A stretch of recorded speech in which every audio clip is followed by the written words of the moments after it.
Judge sentences vet to jail, then camera catches him opening cell.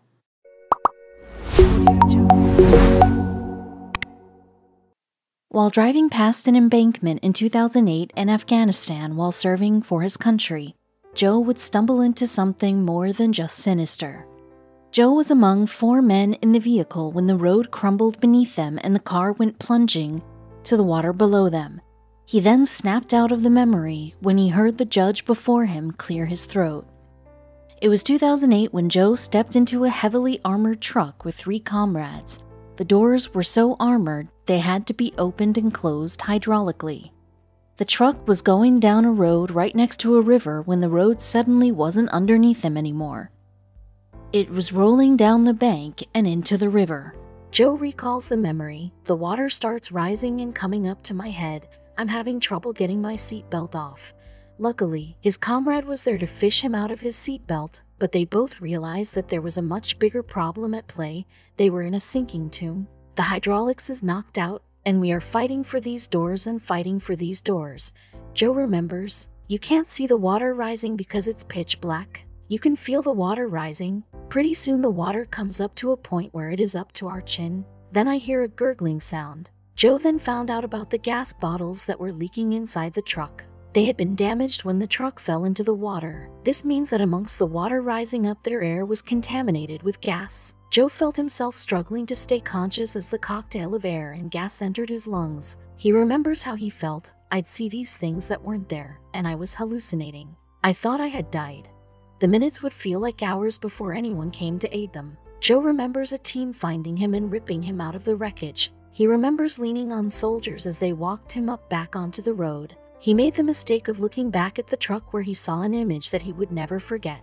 And I looked to my left, and there are 3 people laying there. He would never fully recover from the ordeal and said that he didn't just lose comrades, but brothers. He would start to suffer from flashbacks after that.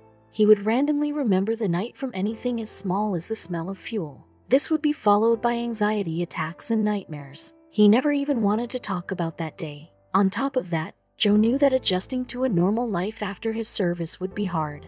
But with everything going on, no one would ever understand what he was going through. Soon after arriving home, he would develop a habit that would help with his pain, even if it was for a few hours before. He started drinking at home and found that it really helped with his post-traumatic stress disorder. I wouldn't drink because I liked the taste of beer. It was when I was angry or if I was hurting.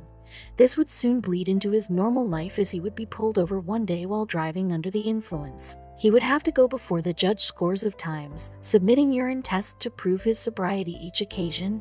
But Joe couldn't give up the bottle and he faked one of his later tests. Joe had lied to the judge and 2 weeks later he admitted to his falsified test. Joe apologized to the judge 2 weeks after the fact, but a simple apology was not going to be enough. The judge, Lou Oliveira, believed that Joe should be held accountable for his actions, and as quickly as that, Joe was sentenced to a night in prison. What no one knew was that Judge Lou was too an Army veteran. If anyone, it would be him that understood what Joe was going through.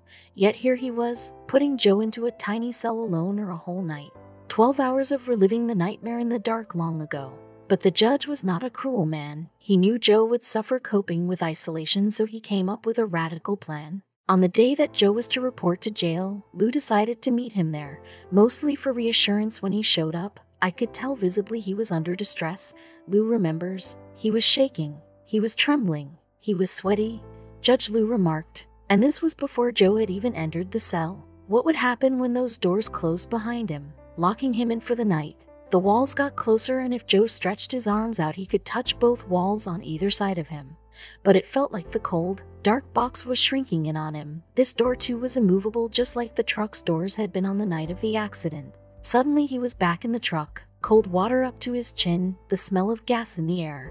No escape. The flashback wouldn't stop. I put my hands over my head and put my head down.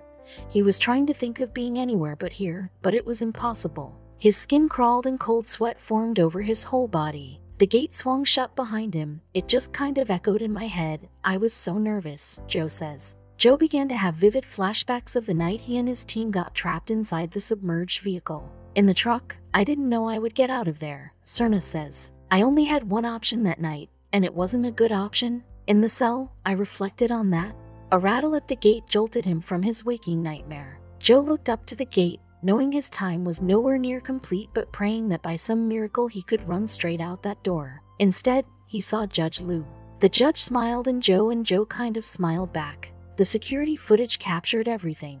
Standing right there is Judge Lou Oliver with a big smile, Joe recalled.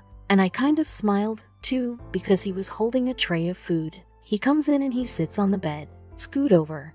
Joe remembers him saying. They closed the door and locked it, Joe says. I said, this is serious.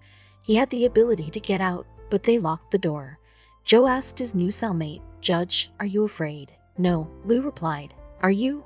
No, Joe told him. This was something completely unprecedented. Lou had never spent a night in jail, much less with a prisoner, but after seeing Joe he knew he needed to help in some way. I called up my wife, Lou recalls. I said, honey, I'm not coming home for dinner. Why not? Well, I'm going to jail. I'm sure his wife was pretty stunned too. Lou's presence had an immediate effect on Joe. It automatically brought me back to being a person, Joe says. I was overwhelmed. I really wanted to cry. And I didn't feel alone. Sitting side by side in the jail cell, Judge and veteran ate meatloaf and mashed potatoes and talked about their families and jobs, television, and war. Around midnight, the judge put his mat on the ground. I said, Judge, if anything, please sleep in the bunk. Let me take the ground, Joe says, but Lou insisted. I got it. They chatted in the dark. Finally, Joe's breathing got heavier and he got quieter, and then he started to snore. Lou says, that was when I felt good because I knew Joe would be okay. The next morning, Lou drove Joe home before heading straight back to the courthouse. Joe was a good soldier and he's a good man, Lou says. I wanted him to know I had his back. I didn't want him to do this alone. He looked at me like I was crazy, Lou says. He gave me the stink eye and said, I don't know what you're thinking, son. I can't lock up a judge. I'm a judge and I've seen evil, Lou says, but I see the humanity in people. Joe is a good man. Helping him helped me. I wanted him to know he isn't alone. When I walked out of the cell, it felt like a clean slate, Joe says. I was talking to one of the jailers. I'm like, have you ever seen that? He said, no, don't disappoint him. Joe says one of the hardest parts of coping with PTSD has always been trusting. He didn't trust people anymore. Lou changed that.